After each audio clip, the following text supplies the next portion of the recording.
On Wednesday, the Kansas State House of Representatives and Senate met in Topeka after a break for the spring. On the table for each chamber was a variety of bills and resolutions. Channel 8 reporter Kaylie McLaughlin has a few things you should be looking out for as the session resumes.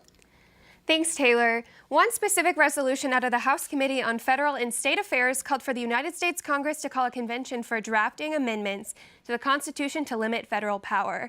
Of the many grievances expressed in the resolution, one specifically called out the federal government for ignoring proper interpretation of the Constitution. For such a convention to take place, 2/3 of the 50 state legislators would have to make an identical application to the United States Congress.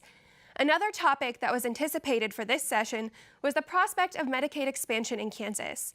Action made by the House before the break sat at the Senate but ultimately failed to continue by one vote on Wednesday. CanCare has been a hot-button issue these last few months, marked with protests from students that have resulted in a lawsuit against a few state House officials. Some demonstrators returned to Topeka Wednesday as the session opened in support of the action that ultimately stalled on the Senate floor. As the program operates now, it provides health care to more than 400,000 Kansas residents. If the program were to be expanded, it would offer an estimated 150,000 more low-income families access to health care. Something to be aware of moving forward is the 2020 census. In April, Governor Laura Kelly signed an executive order creating the Kansas Complete County Committee.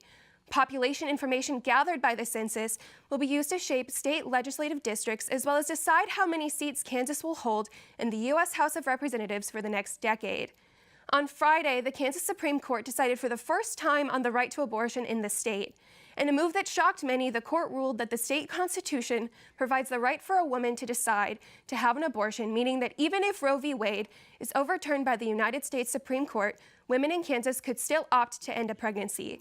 This case dates back 4 years when the Sam Brownback administration signed a law prohibiting certain kinds of second trimester abortions.